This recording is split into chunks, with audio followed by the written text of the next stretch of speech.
Hey everybody, welcome to CrazyTechLab, and today we have a brand new liquid cooler to check out from MSI. It is the MAG Coreliquid A15 360. As its name suggests, it's a 360mm radiator liquid cooler, but there is a 240mm version as well, and it's basically another step forwards, another advancement in MSI's liquid cooler design. We saw a couple of generations ago coolers such as the MAG Coreliquid E360, pretty basic but very good value and performed excellently as well. Even though they still included RGB lighting, they were still very good, very good value. The Coreliquid A15 360 though has a whole bunch of other tricks up its sleeve that aim to make cooling better, and especially making your life a heck of a lot easier when it comes to installing it as well, and just looking better and all that kind of stuff, because the liquid cooler market especially is a pretty crowded one. There's lots of new tech out there, lots of great looking coolers, but that is where the MAG Coreliquid A15 360 comes in, because it does a lot of that stuff for a very reasonable price. In fact, here in the UK it costs less than £100, and in the US you can pick it up for less than $110, which is very reasonable for a fully kitted out RGB liquid cooler. So what we'll be doing today is having a quick unboxing, seeing what's new in the box and seeing how everything kind of connects together. We'll be looking at how to install it into your case, and also running through some thermal testing as well, because there's lots of interesting stuff going on that we'll want to check out.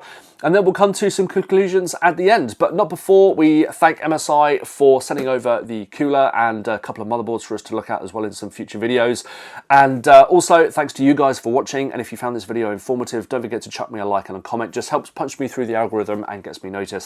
And if you really want to show your support, you can always subscribe and turn on those notifications as well. So don't forget to check out the links down below as well. You can see all of the hardware that I've picked out here on the channel as being especially interesting to anyone who's in the market for any new hardware. You can see my Amazon shop, where I just get a small cut from those profits to feedback here in the channel, and just allows me to do the things that I love doing, which is basically telling you guys what hardware to buy. So today it's all about the MAG Coreliquid A15 360, so let's crack on with the review.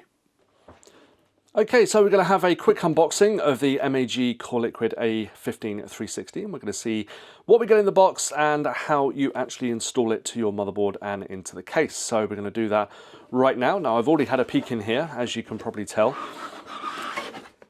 and we'll just have a quick look without having to deal with any wrapping or anything like that. So we can see, first of all, that all three of the fans are pre-installed to the liquid cooler. We get a simple accessory box there, or accessory bag, should I say, because a lot of everything here is very simple. You don't need multiple brackets or anything like that, although there is a small exception to that, which we'll get to in a minute. So we'll have a look at the radiator section first.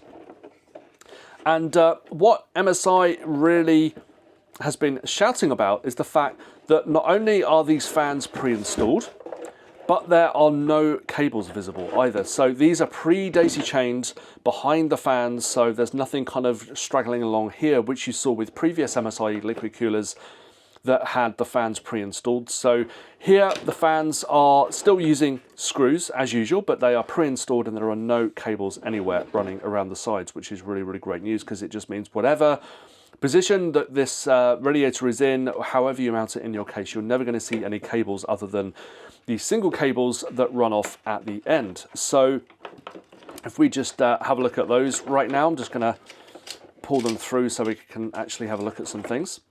And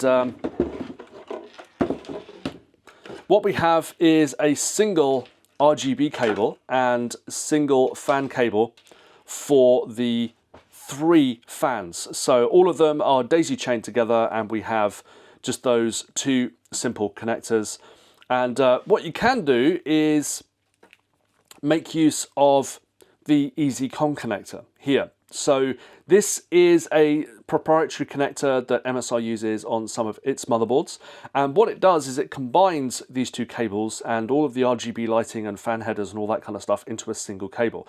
So if you want to use that, and obviously you need an MSI motherboard to do this, what you can do is just connect the fan cable coming off the fans, so connect it up to the spare header here, and then that all just runs off to this single connector here, and you plug that into your EZ Conn connector. And I just so happen to have an MSI motherboard behind me right now. So the EZ Conn connector is usually just down here, probably just south of the 24-pin ATX connector. Hopefully you can see that down there just by my finger. And what you want to do is connect this specific connector to the white section down here. So it's pretty obvious because there's like a row of 3 pins and then there's a row of 4 pins. And as you can see, that kind of lines up with the pins on the connector down there. So we're just going to go ahead and connect that. Now the other pins on there are for the more advanced version of this connector, which includes a USB header as well. So if there are USB header coolers from MSI and all that kind of stuff, then you can connect those up here as well and just have a single connector coming out here to control everything. But we've got that here, so that is literally all you need to control all of the fans and the lighting on this particular cooler. We still have the pump to deal with as well, so that's usually better to leave that separately anyway, because it will need probably a specific fan speed, or you want to control your pump separately. I would highly recommend doing that. But basically this will appear as its own option in the EFI, the EZ Conn connector, or indeed MSI's software as well. So a pretty useful thing that we've got there. So I'm just going to remove that because I want to show you the rest of the cooler without a motherboard dangling off the end of the cable. So alternatively, if you don't have an MSI motherboard, what you can just do is disconnect that again, and then you're just left with this connector and the pump from the fan that we'll have a look in a second to connect up to your motherboard. And you can just use a standard 3-pin RGB connector to connect your the fan lighting to your motherboard as well. So some other advancements with the radiator is that it has wider coolant channels, and it also has a pretty dense fin array. I think it's something like 20 fins or folds per inch, as it were. So that means that you need some pretty powerful fans to actually get the air through there, but thankfully it's still a very, very slim radiator. It's only 27 millimeters thick. So very dense cooling here and some very, very powerful fans to deal with the airflow as well. So it's a very compact radiator. It should fit in most cases, or pretty much any case that says it can house a 360 millimeter radiator, because it's not really any longer or deeper or wider than your standard 360 millimeter radiator. So a nice compact cooling powerhouse there from the radiator. And if we look at the pump, there's a gorgeous array of lighting down in these strips and around here. It looks absolutely fantastic, powered up, which we're going to look at a little bit later. And we can see here that it comes pre-mounted with a bracket that basically caters for all major current sockets. So LGA 1851, LGA 1700, and if you go a bit further back, LGA 1200, and all of the previous LGA 11 sockets as well, or 11XX sockets, so 1151 and all that kind of stuff, and AMD socket AM5, all on the same cooler, or AM4 of course as well, pretty much the same thing. So it's great to see a universal bracket on here. Now there is a slight difference if you want to go for LGA 1851, which is Intel's Core Ultra CPUs. We'll get to that in a minute. Now the connectors for the pump, you just have the standard 4-pin fan for the pump speed. I would suggest that you check out what noise levels the pump is producing and whether or not you want to reduce the speed and reduce the noise in turn. That's obviously going to be quite subjective, but you can do that because you have a separate connector for the pump. Otherwise, you can just connect this to the pump header on your motherboard and just let your motherboard do the business, which is pretty easy. And then for the lighting, you get a separate RGB header, so you could, in theory, have a separate color scheme applied to the fans as you do to the pump or something like that. So just a standard 3-pin connector there, and reasonably long cables as well. They should reach the connector at the top of your motherboard, which most motherboards have these days. Now, I mentioned earlier about a separate bracket, and what I'm just going to do is open up the accessory pack here so we can have a look and see what we get inside, starting with that optional bracket. Now, this is specifically for Intel's Core Ultra CPUs, LGA 1851, as we can hopefully see down there on the bracket. Now, what this does is it offsets the position of the cooler on top of the processor. So basically it's shifted a little bit, only by a few millimeters, but it's enough to move the pump section that we've got here, the center of that pump section, over the hotspot on the processor. So the processor hotspot has changed a little bit just due to the underlying architecture and position of everything, and that means that you get slightly better cooling using this bracket as opposed to the standard bracket that's on here. So you won't want to use this on LGA 1700 because the offset is in the, well, you don't need an offset because that hotspot is in the standard position. But on the latest Core Ultra processors, the hotspot, or the bit where you want the center of the pump section to sit over, is slightly different. So that is why this bracket has been included in the kit. So to swap that out, if you do have something like a Core Ultra 9 285K or something, replacing this bracket is really, really easy. So all you do is just slide it off, slightly trickier on camera, as I'm trying to keep you guys pointing and looking at what I'm trying to show you.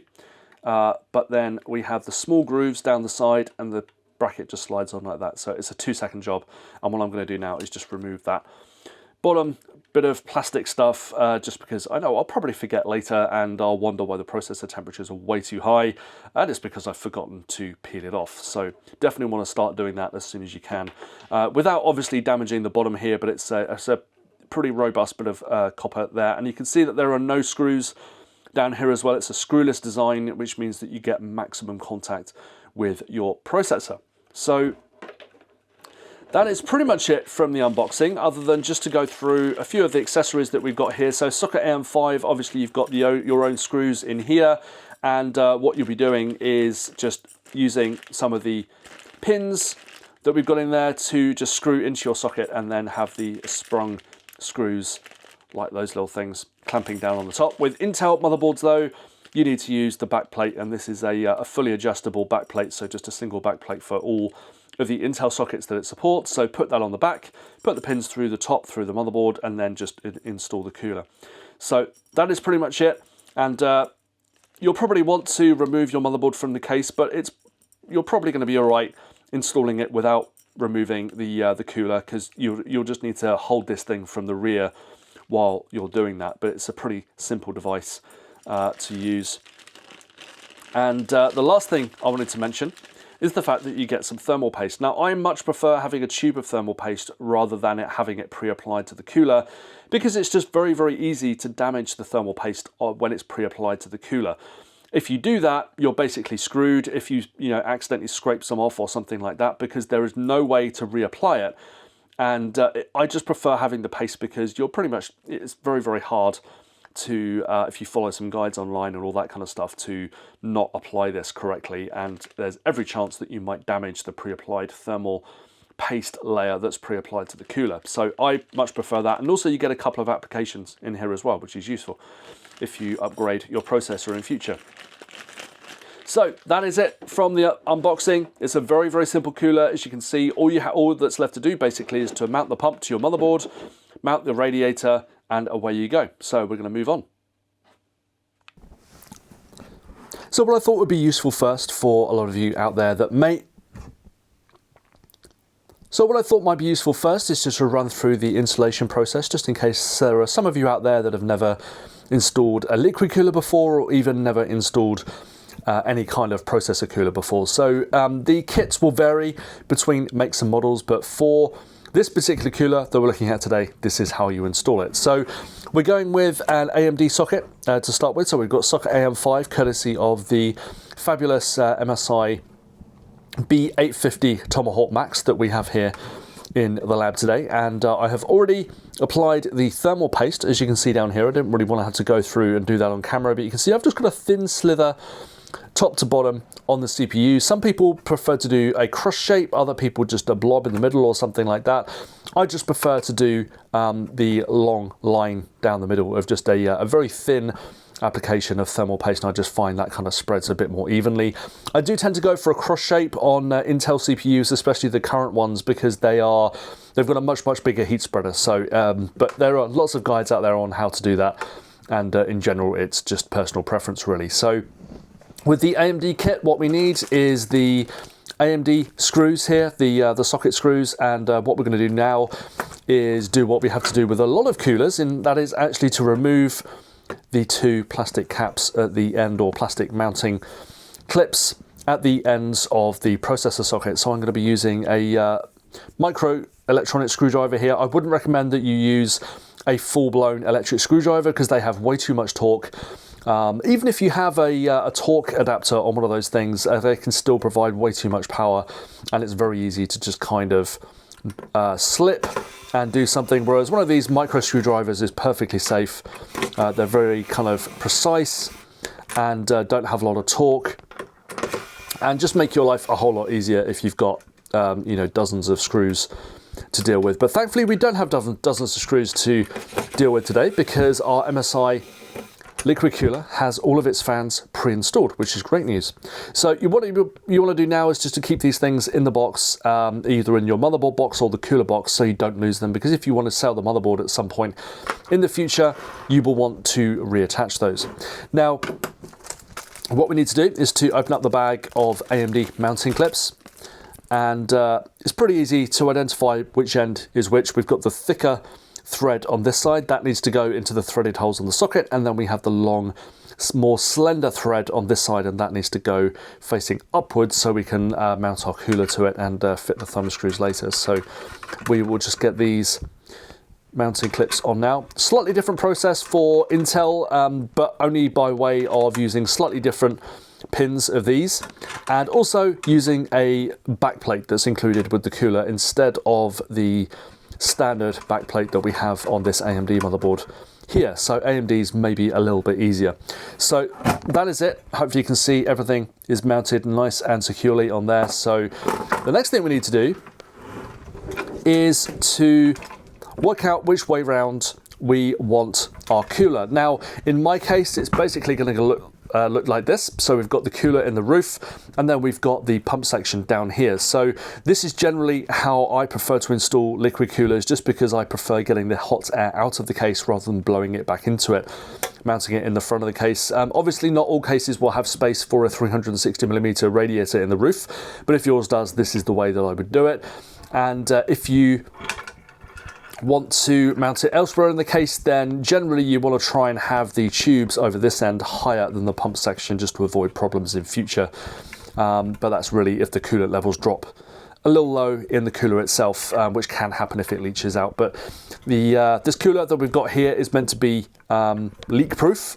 So, and that's not just leaking from the water block. Obviously you'd hope that it wouldn't be leaking from there, but also over time the coolant can evaporate from the tubes, and this cooler is meant to prevent that. So it's up to you really how you mount it in your case, but if you're opting for this particular model, 360mm, and you've got space in your roof, in the roof of your case, this is the way that I would install it. So we have the universal mounting bracket on here, which caters for every current socket, and we're going to use the AMD mounting positions, and that is pretty much it. So we've got our thermal paste pre-applied, and also don't forget to remove the protective sleeve over the bottom there. Definitely want to do that before you install it, because it is a real pain if you have to then go ahead and remove it later. Believe me, we've all been there and done it, even the best of us.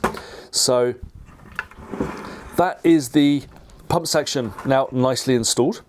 And what we can do now is to go ahead and grab the thumb screws.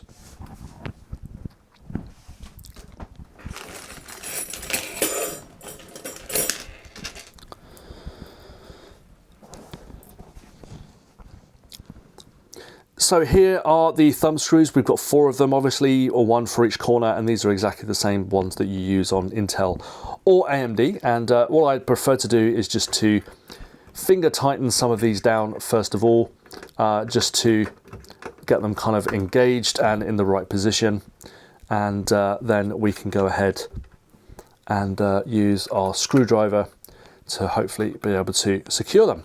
So that is pretty much it. So I'm just going to go ahead and tighten this one up now. So that's one on. And then just very lightly screwing them on, because what we want to do in a minute is just go over and do it diagonally. So they're literally just like, I could undo them pretty easily there. So they're just slightly done up. Now what you want to do is just do like a cross motion, couple of turns on each one. And what that does is it kind of spreads the load when you're installing the cooler, and what that means is that the thermal paste underneath will generally spread out a bit more evenly. You definitely don't want to just tighten one corner as much as you can, because not only will that probably mean that the thermal paste doesn't spread very well, but it also means that it won't, you might even have trouble securing this one over here. So you might even prevent the cooler from being installed properly. So we're just going to go around and just continue doing a couple of turns on each one, moving around in a diagonal motion. You see everything kind of popping into place there, down on the threads. I think we're nearly there with this one. Yep, so top left is now done, top right is now done, bottom left is now done, and I think we just have a little bit to go on the bottom right, and there we are. So that is the way I like to do things. That is a pretty foolproof way of actually going about this and making sure that A, the cooler gets installed nice and level, and it also spreads the thermal paste properly. Now, what I should say is, depending on your case, you can do a lot of this after you've installed the motherboard. I just prefer to get the pump section at least on, and then we can lift the radiator into our case in a minute. And it also just makes our lives a little easier when it comes to dealing with these cables. So what I'm going to do next is connect what we have here is the EZ Conn connector. So this thing right here is our combined pump and RGB header. So this will only connect to the EZ Conn connector on a MSI motherboard if it has one. A lot of them do these days, but not all of them. Failing that, we can just use these connectors here. So what I'll do first is just connect the EZ Conn connector. We can see the little connector down here, and there's an EZ Conn logo, and this just pops into there like that. So I think this is a really neat tool, because that now means that we've got everything connected just to one connector on the motherboard, and that is it. That's all the cables that we need to deal with for the pumps and all those kind of things. And what you can even do if you wanted to is just hook up your pump to that header as well. But I prefer to have my pump controlled separately, just because I like to play around with the fan, the pump speed, so I can adjust the noise levels to my liking. So if you don't have an EZ Conn connector, what I'll do is just pull that one out. If you don't have one of those, what you'll need to do is basically hook up the separate fan header here, and we just want to hook that up to over the top here. We have a CPU fan header, so that is the one you want to use for your liquid cooler radiator fans, and we just need that one. And then moving over to the pump, which is the one that we have here, and you'll see over here we have the pump and system 1 header. So we want to connect that one into there, because it will make sure that our pump is running at full speed. And that is it, apart from the lighting. If you want to do the lighting, but for the fan speeds and the pump speed, we are done already. Despite the fact that we've got a pump and 3 fans, we just need 2 cables because everything's daisy chained through the cooler. And what we'll do now is just run through the RGB lighting. Now, thankfully, you can daisy chain the RGB lighting as well. So you can see here we've got a female port down here, 3 pins with 3 holes, and then we have the male section here with 3 pins on the end. And what we can do is just attach those together, and that is now connecting the pump RGB lighting to the fan RGB lighting cable. And then we have a single connector here to deal with for the lighting. So let's go ahead and find our little RGB connector. There he is down there. So he's got 3 pins, and it says ARGB next to it. That is the one that you want to use, and they're very clearly labeled on most motherboards, obviously on this one, on this MSI motherboard as well. And that is it. So we have a single RGB connector down here that's powering the pump lighting and the fan lighting, and then we have our pump connected to this the pump header here, and we have our radiator fans connected to the CPU fan here. So what I generally do now is go ahead and install the memory, and then we can get the system fired up and do some testing. Okay, so we have our fabulous MSI Gungnir 300R airflow case, and we're going to install our system into this one. So we've already got the motherboard in, as we can see down here, and the cooler obviously pre-attached to it, which makes installing the cooler a little bit easier compared to doing everything afterwards. Not always the case, but in this situation, it was definitely easier. Now the radiator I've left up here, and we're going to install that now with the case laid flat on the desk here. So the only thing you need to do is just to line up the radiator over there, just taking care with the tubes and the rest of the cables that we're going to connect up in a minute, and then just line it up with the appropriate fan rails on your case. Now, it's worth remembering that a lot of cases might even have space for 140mm fans, so there are additional rails here for larger radiators, or wider radiators should I say. So you kind of get the choice of either or here. Now, a lot of cases are designed for the slimline radiators like this one, so less than 30mm thick and standard height fans. Some radiators on liquid coolers out there are a lot thicker than this, which means that you can run into compatibility issues, but not so with the cooler that we're dealing with here today, because we have a nice slim radiator with really densely packed fins in there for great performance. So we're just going to line this up and drop it in there like that. So we can either have it sitting here, or we can even move it a little bit further over into the case. Now I kind of like lining everything up, so I just prefer having it sitting about there, and I think that's fine. It more than clears the motherboard by a good 10mm or so, so that's probably where I'm going to install it. So the next thing you need to do is to get the 12 case screws for the radiator. So these are the much shorter screws in the box, you can't miss them. They are specifically designed for securing the radiator in place if you're having the radiator sitting against the case as opposed to the fans sitting against the case, which you might want to do in some other situations. But obviously this cooler pre-installed as it's meant to be, with the fans on the sort of the inside, on the tubing side. So that's kind of the way that you have to do things. So what we want to do is, you don't need to use all of these screws. In fact, just 4 is fine for any kind of size of radiator, 1 in each corner. It's not going to be going anywhere after that. Sometimes you might just want to pop a couple in the middle if there's any kind of sag, or your case isn't a particularly strong one, that kind of thing. So all we need to do is just to line up the various screw holes, and hopefully you can see on camera we have a couple of screws lining up here. There's 2 more down there, and there's another one down there. So what I'm going to do is just pop one in the corner for the moment, or this corner here, just because if you put it in the corner, what can happen is that there's quite a bit of pressure on that screw, and it can often just pop it out and just wrench it through the metal. So if you do it in the middle, then everything's kind of held without putting too much pressure or like wrenching from one angle. So we've just put that in finger tight for now, and what I'll do now is just quickly use my little electric precision screwdriver there, and we've got it in. So what I'm going to do now is then just go for the edges, and we can hopefully get that one popped in down the end there. So that one's now in. Then we can put this corner one in as well. And I'm not doing them up totally tight at the moment, just because it's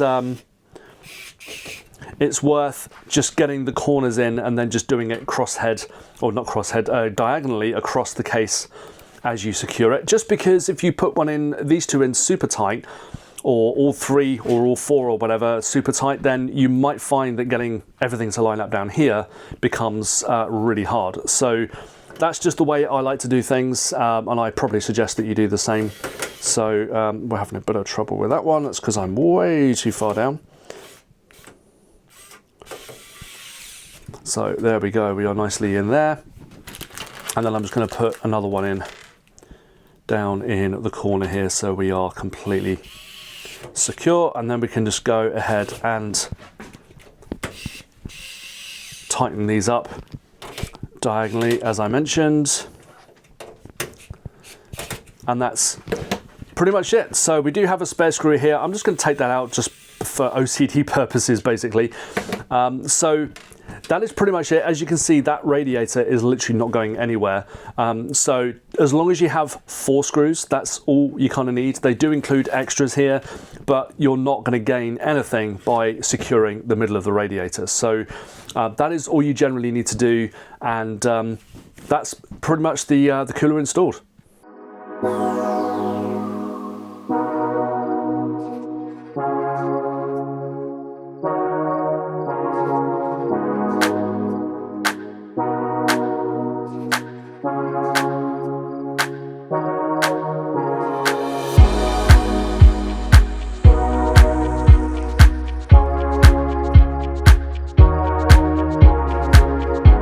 So I thought it'd be fun to have a look at the EZ Conn connector.